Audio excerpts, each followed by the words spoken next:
Hello, I'm Ibrahim, and I'm going to be talking about music and healing and audio.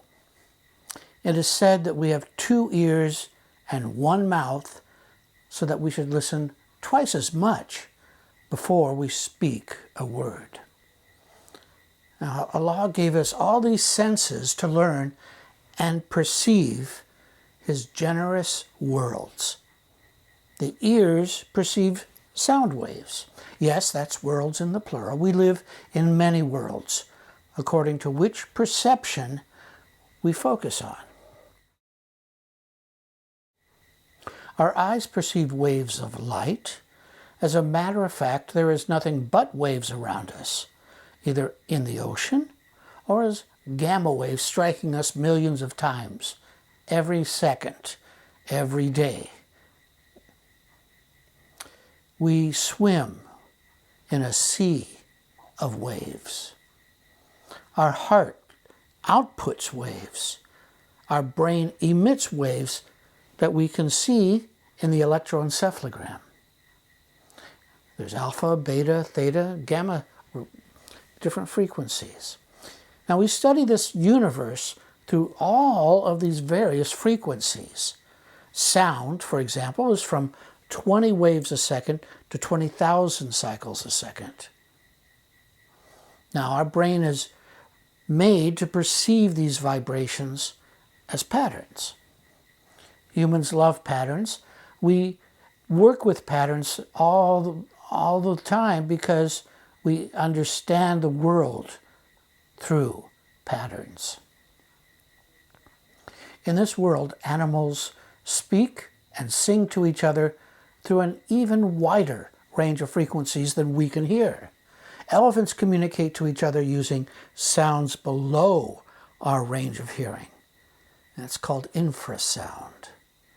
Bats, porpoises, and dogs can hear beyond our range in the ultra-high frequencies. That's what a dog whistle does. Now, in our brain, we have a dedicated language center. It's right about here, and we were made by Allah to speak and listen, understand, and respond through these symbols of patterns. It is impossible to speak without pitch variation. Of course, I am doing it, but it sounds very boring because I am not varying the pitch. If I ask a question, make a statement, or even call for a taxi, hello, taxi, you're using pitch. Pitch is a specific frequency in sound waves. Pitch is one of the components of music. We speak music. Music is the patterning of pitches and rhythms to express just about anything. All right, just imagine for a second, we're sitting on the beach, hearing the sound of the waves crashing, seagulls squawk for a moment, fighting over a chip. A breeze picks up the towel next to us and a corner flutters a bit. A plane lazily drones going overhead. Feels quite restful, maybe even healing. Now, that is the common form of what we usually do. We hear things. Listening is completely different. Some are born with the ability to appreciate the sounds around us as music. Ducks hear. Listening requires effort, says a very famous composer. By changing your focus, anything can become music. Could be a rooster, tree limb rubbing against another limb, rain, thunder, children laughing. These can all easily be listened to and therefore be understood and appreciated as music. As with anything that Allah Karim has provided us, music can become healing, just like herbs or plants or teas. It can be uplifting, meditative, or inspiring depending on who is making the music and what its intended purpose is.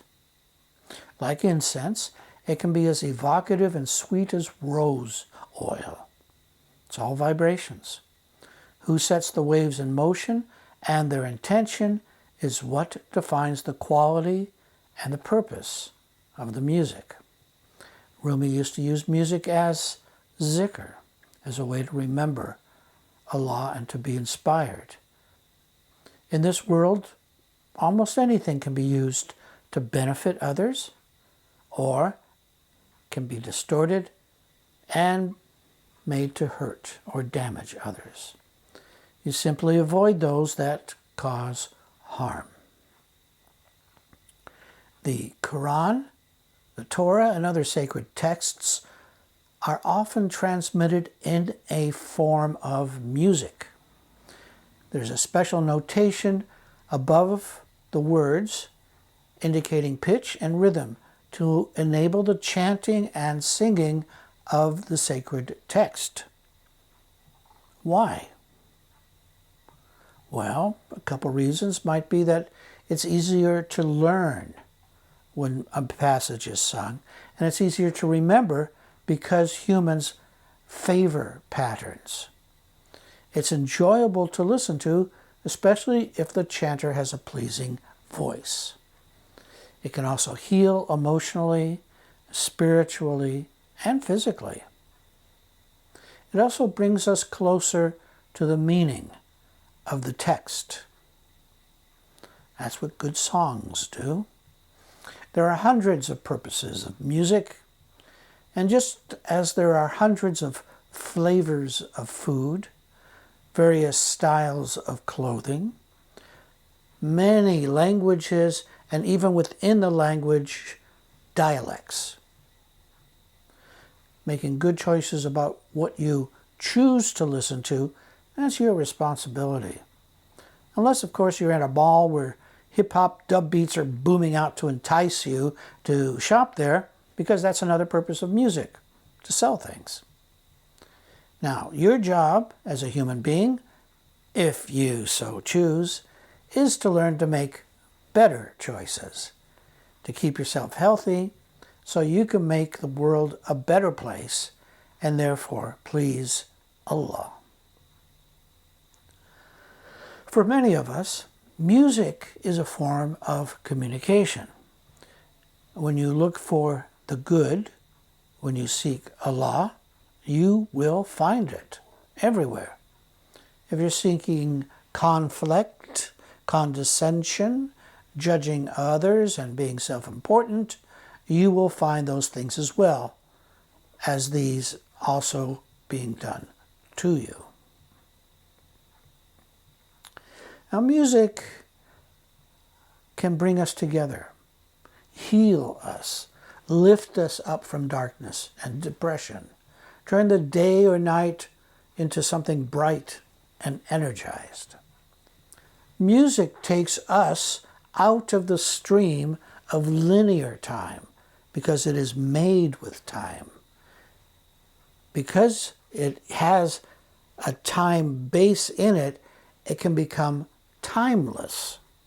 Consider recordings and performances by long-dead composers or artists. We have their recordings. We have printed music from Bach, Vivaldi, Haydn, Mozart, and the Beatles. Vibrations live on. One may even extrapolate that any set of waves, from gigayears to exahertz, can be approached as music depending on how one listens. So, music is a vital and integral part of being human. Every single human culture, from the very beginning, has had music. It defines us. How we use it, as with everything else, is what we are continually learning. One more thing. Any structure, living or constructed, has a fundamental frequency. Whether it's a bridge, a 70-story building, or your body, everything vibrates at its own specific pitch. Sound therapy uses this fact as a way to heal various illnesses through adapting a specific frequency to induce or inhibit physical problems. Thank you for taking the time to watch this. May you be blessed with health and wellness. I'm Shaykh Ibrahim. Assalamu alaikum.